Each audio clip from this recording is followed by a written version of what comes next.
நேயர்கள் அனைவருக்கும் அன்பு வணக்கம். இந்த நிகழ்ச்சியில் நம்ம நடிகர் மோகனை பற்றி பார்க்க போகிறோம். அவர் என்ன பெரிய சாதனை படைச்சிட்டாரு, எந்த படத்தில் பிரம்மாண்டமாக நடிச்சிட்டாரு, எந்த படத்துக்கு அவார்டு வாங்கிட்டாரு, அவரை பற்றி இப்போ எதுக்கு பார்க்கணும்னு நினைக்கிறீங்கல்ல, அதுக்கு ஒரு காரணம் இருக்குது. நன்றி கெட்ட மோகன். இந்த டைட்டில் கொஞ்சம் கடினமாக தான் இருக்கும். ஆனால் நான் சொல்ல போகிற சப்ஜெக்டை நீங்கள் தெரிஞ்சுட்டிங்கன்னா அது ரொம்ப தெளிவாக புரியும். மோகன் எப்படி சினிமாவுக்கு வந்தார்? மோகன் கன்னடத்துக்காரரு, பெங்களூர்காரரு. பாலு மகேந்திரா அப்போ தான் ஃபிலிம் இன்ஸ்டியூட்டில் படிச்சுட்டு படம் எடுக்க வர்றாரு. தமிழில் பெரிய வாய்ப்பு இல்லைனால கன்னடத்தில் போய் கோயிலான்னு ஒரு படம் எடுக்கிறார். அந்த கோயிலாங்கிற படத்தில் கமலஹாசன் நடிக்கிறாரு. அப்போ அதில் ஒரு செகண்ட் ஹீரோ கேரக்டர் தேவைப்படுது. கிட்டத்தட்ட அவர் கமலஹாசன் சாயல்லையும் இருக்கணும் அப்படின்னு யோசிச்சு தான் அங்கே சினிமா வாய்ப்பு தேடிக்கிட்டு இருந்த மோகனை அந்த படத்தில் நடிக்க வைக்கிறாரு. அதுக்கப்புறம் அங்கே சில கன்னட படங்கள் நடிச்சுட்டு அப்புறம் மூடு பனி படத்தின் மூலம் தமிழுக்கு வர்றாரு மோகன். அதுவும் பாலு மகேந்திராவோட படம் தான். அப்புறம் பார்த்தீங்கன்னா நெஞ்சத்தை கில்லாதே படம், அந்த படம் தான் அவரை ஒரு சூப்பர் ஹீரோவாக நிறுத்திச்சு. மகேந்திரன் இயக்கின படம், ரொம்ப பெரிய ஒரு முக்கோண காதல் கதையை அந்த படம் பிரமாதமான பெரிய அளவில் வெள்ளி விழா கொண்டாடிய படம். இந்த மூடு பனி, நெஞ்சத்தை கில்லாதே ரெண்டு படத்துலையும் மோகத்தினுடைய சொந்த குரலை பேசியிருந்தார். அது படம் எவ்வளோ ப்ளஸ்ஸாக இருந்தாலும் அந்த அவருடைய குரல் எடுபடாமல் இருந்துச்சு. இருந்தாலும் படங்களுடைய கதைகள் அந்த படத்தை காப்பாற்றுச்சு. அவர் குரலோட மைனஸை மறைச்சிது. அப்புறம் அவர் நடித்த படம் தான் கிளிஞ்சல்கள்.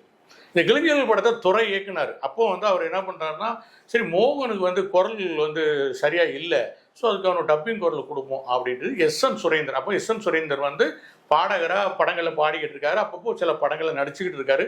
அவருடைய குரல் ரொம்ப அருமையாக இருக்கும். அவரை கூப்பிட்டு மோகனுக்கு டப்பிங் வாய்ஸ் பேசுங்க அப்படின்னு சொல்கிறாரு.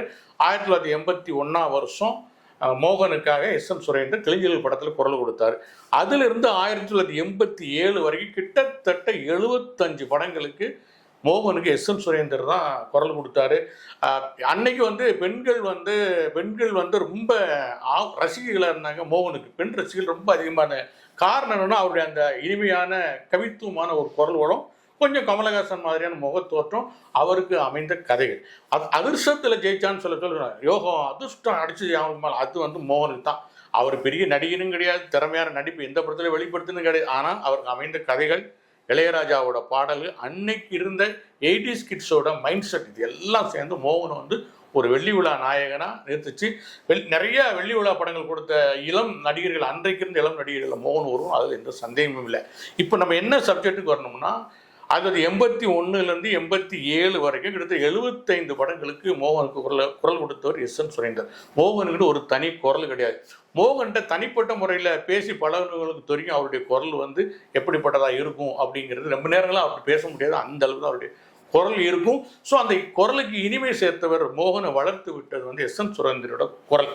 ஸோ அந்த குரலுக்கு இவர் என்ன கைமாறு பண்ணார் அப்படிங்கிறதான் இங்கே நம்ம வைக்க ஒரு கேள்வி. 75 படங்கள், தன்னை ஒரு ஹீரோவை முன்னிறுத்த, பெண் ரசிகைகளை அதிகப்படுத்த உதவிய எஸ்.என். சுரேந்தர் அவர் பார்த்ததே இல்லை அப்படிங்கிறது தான் ஒரு செய்தி. அங்கங்கே சில பொது விழாக்களில் சந்தித்து சின்ன சின்ன புன்முறுவலோடு கடந்து போயிருக்காங்களே தவிர, எஸ்.என். சுரேந்தரை ரொம்ப ஆழமாக நட்போ அல்லது ஒரு கூட்டோ அல்லது ஒரு குடும்ப நண்பராக அவர் ஏற்றுக்கிட்டதே இல்லை. அவர் அதிகமாக பார்த்ததும் கிடையாது. இதுக்கு என்ன காரணம்னா, அதாவது எஸ்.என். சுரேந்தர் மோகனுக்கு குரல் கொடுக்கறது எஸ்.என். சுரேந்தர் தான் அப்படிங்கிற ரகசியம் பல வருஷங்களாக பாதுகாக்கப்பட்டது. மோகனுடைய வற்புறுத்தல்னால ஒப்பந்தம் போடும்போதே இவர் தான் டப்பிங் கொடுக்குறாருன்னு யாருக்கும் தெரியக்கூடாது அப்படின்னு சொல்லிட்டு ஒப்பந்தம் போடுவார். அது ஏதோ கொஞ்சம் வருஷங்களுக்கு பிறகு ஏதோ ஒரு காலகட்டத்தில் எஸ்.என். சுரேந்தர் ஒரு பேட்டியில் நான் தான் மோகனுக்கு குரல் கொடுத்தேன்னு சொல்லிட்டாரு. அதுலேருந்து மோகனுக்கும் சுரேந்தருக்கும் ஆகாமல் போச்சு. 2 பேரும் பேசிக்கிறது இல்லை, சந்திச்சுக்கிறது இல்லை. எந்த ஒரு இவ்வளோ தூரம் நம்மளை வளர்த்து விட்ட ஒருத்தர் நேரில் பார்த்து கூட ஒரு நன்றி சொன்னது கிடையாது மோகன். இது மாதிரி மோகனை பற்றி நிறைய விஷயங்கள் இருக்குது. யாருக்கும் 5 பைசா செலவு பண்ண மாட்டார். இன்னைக்கு தமிழ் சினிமாவில் கோடியாக சம்பாதிச்சவர் கன்னடத்தில் கொண்டு போய் சொத்துக்களாக வாங்கி குவிச்சிருக்காரே தவிர தமிழ்நாட்டுக்கோ தமிழ்நாட்டு மக்களுக்கோ அவர் ஒரு சின்ன இலையை கூட கிள்ளி போட்டது கிடையாது. இப்போ அதாவது என்னென்னா, ஒரு சமூகம் ஒன்று வளர்த்து விடுது, ஒரு சினிமா வளர்த்து விடுது, திரும்ப அந்த சினிமாவுக்கு என்ன பண்ணணும் அப்படின்னு யோசிக்கிறது, அந்த மாதிரி எந்த விஷயங்களும் மோகன்கிட்ட கிடையாது. ஒரு காலம் வரைக்கும் நான் நடித்தா ஹீரோவாக தான் நடிப்பேன், நடிக்க மாட்டேன்னு சொல்லிட்டு இருந்தார். நிறைய அவருக்கு பட வாய்ப்புகள், அண்ணன் வாய்ப்பு, வில்லன் வாய்ப்பு, தம்பி வாய்ப்பு, ஏகப்பட்ட வாய்ப்புகள் வந்த போது கூட நடித்தா ஹீரோவாக தான் நடிப்பேன் அப்படின்னு சொல்லி பண்ணார். இடையில ஒரு கில்மா படத்தில் ஒன்று நடித்தார், அந்த படம் ஃபெயிலியர் ஆச்சு.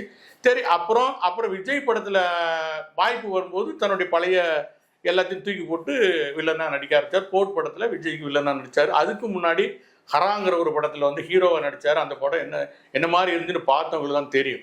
நான் என்ன சொல்ல வர்றேன்னா, ஒரு நடிகன், ஒரு சமூகம், தமிழ் சமூகம் உன்னை ஜெயிக்க வச்சிருக்கு, உனக்கு வெள்ளி விழா நாயனா உன்னை கொண்டாடி அந்த சமூகம் நீ திருப்பி என்ன செஞ்ச?